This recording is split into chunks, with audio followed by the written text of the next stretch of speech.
The whispers started subtly, insidious little drafts that snaked through the gilded halls of the entertainment industry. Black magic, witchcraft, and the name on everyone's lips, the name that crackled with a mixture of awe and fear, Beyoncé. It sounds outlandish, I know. Beyoncé, the queen, the icon, the embodiment of fierce independence and unparalleled talent, dabbling in the dark arts. It's a narrative that's been bubbling beneath the surface for years, fueled by cryptic lyrics, unsettling performances, and a string of accusations from those who've crossed paths with the Carters. But lately, the whispers have grown louder, morphing into a roar that even the most ardent Beyoncé apologist can't ignore. We're not talking about harmless New Age rituals here. We're talking about allegations of serious, potentially harmful practices, accusations that paint a picture of a woman willing to do anything to maintain her power, her wealth, and her reign. And the latest fuel to this inferno? A former nanny, allegedly spilling secrets that could shatter the carefully constructed image of the Carter empire. Let's rewind a bit. The first real Tremor hit when Kimberly Thompson, Beyoncé's former drummer of 7 years, sought a restraining order claiming extreme witchcraft, phone tapping, and financial manipulation. Imagine that. A musician, a Berklee College of Music graduate handpicked by the esteemed Dr. Terry Lynn Carrington, claiming that Beyoncé was using dark magic against her. The internet erupted. The accusations were dismissed by many as the ramblings of a disgruntled employee, but Thompson's claims were chillingly specific. She spoke of a coordinated harassment campaign, of feeling unable to escape Beyoncé's influence even after leaving the tour. Then came Solange's infamous Instagram post during Nicki Minaj's rant against Jay-Z and Beyoncé. While Nicki was airing her grievances, Solange posted images of what some interpreted as demonic deities or idols. The timing was unfortunate to say the least. The internet exploded with speculation. Was this a veiled threat, a warning to Nicki to back down or face other worldly consequences? Nicki notably did back down. Coincidence? Maybe, but in the world of celebrity gossip and conspiracy theories, coincidences are rare. Adding fuel to the fire is Storm Monroe, a popular tea blogger who accused Beyoncé of being a Hollywood high priestess with strong ties to Oshun, a powerful Yoruba deity. Monroe claimed that Beyoncé's success, her seemingly untouchable status in the industry, comes at a price, alleging that she sacrifices her children, specifically Rumi and Sir, to maintain her power. This is where things get truly disturbing. This isn't just about career ambition anymore. This is about the alleged exploitation of family for personal gain, a claim so heinous, it's difficult to even fathom. Of course, Beyoncé herself has contributed to the mystique. The Sasha Fierce era, her alter ego, was introduced as a separate entity that possessed her during performances. I raised my hands up and it was the first time I felt something else come into me, she said of her BET Awards performance. Possession. Alter egos.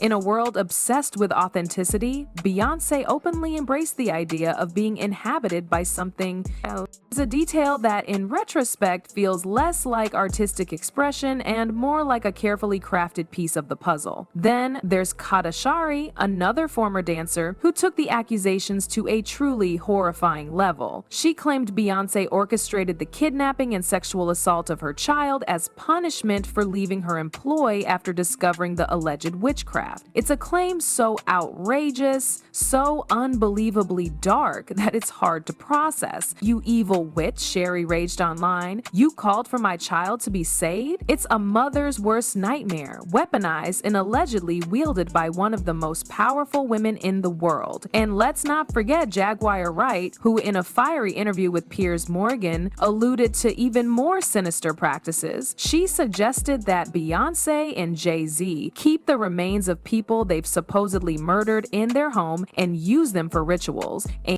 it's a claim that's both gruesome and difficult to verify, but it adds another layer to the already unsettling narrative. Wright painted a picture of a couple deeply entrenched in the occult, willing to cross any line to maintain their power.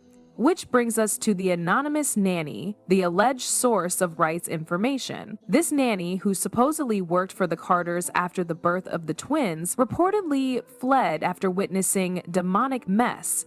Too afraid to speak out directly, fearing the same blacklisting that Thompson and Shari allegedly experienced, she supposedly reached out to Wright, entrusting her with the information. But why now? Why are these accusations surfacing with such force? Is it simply a coincidence? A confluence of disgruntled former employees and opportunistic bloggers? Or is there something more at play?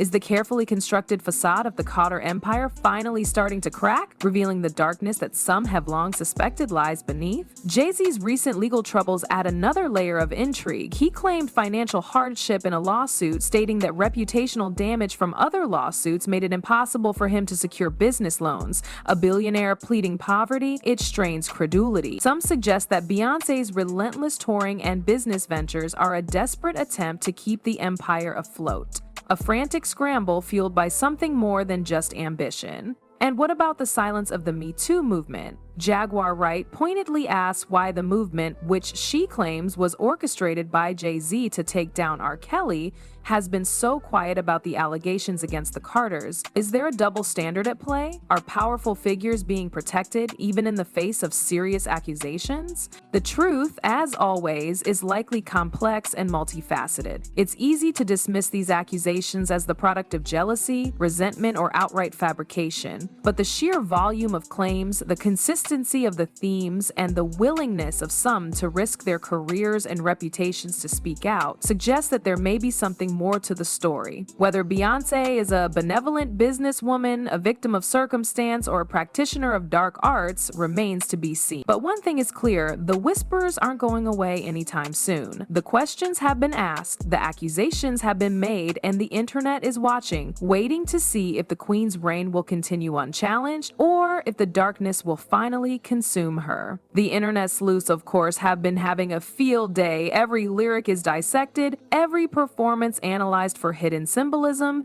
The Formation video, with its imagery of New Orleans voodoo and Beyoncé perched atop a sinking police car, has become a prime exhibit. Was it a statement of Black power, as many claimed, or something far more sinister, a visual representation of her alleged dominance through dark means? Then there are the whispers about her unwavering beauty, her seemingly ageless appearance. In an industry obsessed with youth and perfection, Beyoncé has somehow managed to defy the ravages of time. Is it good genes, a dedicated skincare routine, and the best makeup artists in the world? Or is there something else at play? Some whisper of pacts made, of sacrifices offered to maintain her youthful glow?